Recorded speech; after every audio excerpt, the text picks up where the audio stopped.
So, welcome. We're back. Very excited. I don't think we see him yet. We have got with us Ed Palmieri. Ed has been with Facebook for the last 9 or 10 years. It's interesting. He's currently the Chief Sustainability Officer, but spent the last 9 years looking at more sort of regulation or data. Ed, I would love to welcome you. We can see you now. Greetings to Washington, D.C. from Berlin. It's nice to have you here. Hello, thank you so much for having me. It's so nice to see you. So first question, when I looked at your LinkedIn profile and we started prepping for this call, I saw that you're a lawyer by trade, and you've recently become the Chief Sustainability Officer, but you've been with Facebook for a long time. Why sustainability? How did that move come about? Yeah, thank you. So about 4 years ago, I decided that I needed to make a shift in my focus for my career. I was being a newer parent. I've got now, they're 6-year-old twins, or just seeing the increased severity of climate impacts, whether it was locally in Washington, D.C., or friends and family around the world. So I decided I really needed to follow what has been a lifelong passion of mine in environmental justice and sustainability. So about 3.5 years ago, I joined Facebook's sustainability team, and I've been very fortunate to run a variety of our programs for the last couple of years, helping to migrate Facebook's operations and goals in a direction consistent with core sustainability principles. So, it's been a lifelong passion of mine, and something that I've been really privileged to be able to work at Facebook to help us contribute to these global solutions. So looking at some of the other sustainability reports and prepping for this call, you guys are doing pretty good. It says, for example, Amazon only runs 42% of their operations on renewable energy. But where's Facebook at? How are you guys doing? Well, thank you, and I hope you enjoyed the report. This year, we launched our first sustainability report, which we're really proud of. It's a wrap up of all the progress we've made over the last decade, leading up to 2019, including 2019, and it's really exciting to see the transformation, even over the last 4 years. While I've been focused on this at Facebook. How much progress we've made. So we've had a long time goal to be 100% supported by renewable energy.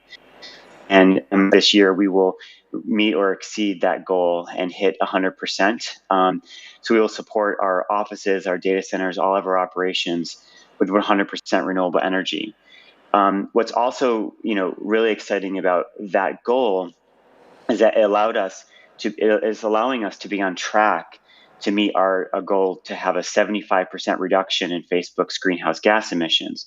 And we're going to continue to work on those reductions so that we can exceed the work we will have completed this year and continue to drive down our carbon footprint.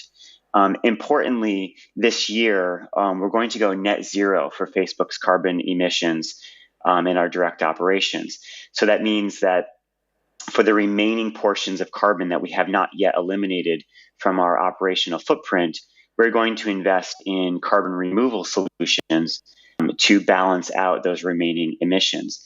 So your use of Facebook starting January 1st, 2020 will be 100% renewable energy, and it'll be net zero of carbon. Interesting. Somewhere I read, you should know this really well, that the words acting greener was the #1 macro trend in conversations on Facebook last year. Is that true? Yeah,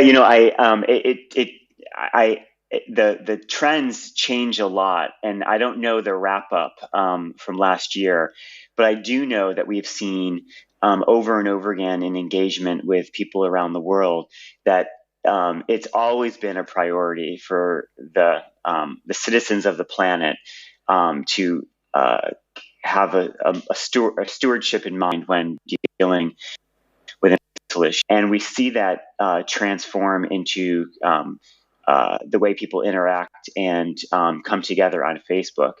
And one of the things that we really want to spend more time on in the coming years is to help bring together our community on Facebook to catalyze more action around sustainability and to drive more awareness and global impact.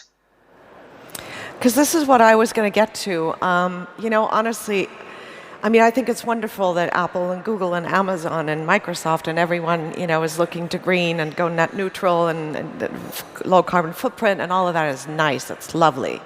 But my big question is, can't we do more? Like, if you had a magic wand, I would see a company like Facebook really needing to step it up even on the data side. Like, how can you take these people that don't believe in climate change? I mean, can't you do more? Is there a responsibility to get even more active? That's question one. And then the second one would be, I'd love to learn a little bit more about the Climate Science Center, what you're doing there with this information.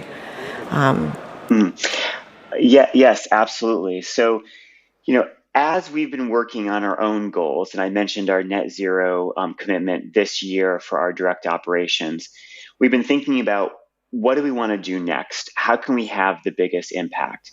And two critical elements came to mind repeatedly in all of our discussions internally with our executives, with our sustainability team. And they are, one, we need to continue our net zero work to go beyond our operations into our value chain. And so we announced on Tuesday of this week that we will go net zero for our value chain by 2030. So we're going to be net zero we're going to go into our value chain and drive efficiency and carbon reductions into our value chain by 2030. But as you said, Tanja, we need to do more. And one of Facebook's great gifts is the ability to connect people from around the world. And so we could think of nothing better than climate change to be an issue that we need to bring the global community together on. And we know through the efforts that we've done so far with our COVID-19 pandemic response and information around public health and vaccines, that Facebook can be a really powerful source of information to connect people to expert and accurate advice and information. And in the climate science area, the science is clear. Climate change, it's here. The changes to our planet will be, some of them already are, and will be increasingly irreversible if we do not take action. And that we've got about 10 years left to change course on the rate to which we are adding carbon into our atmosphere. So we have been increasing our engagement with organizations from around the world, the United Nations, the World Wildlife Fund.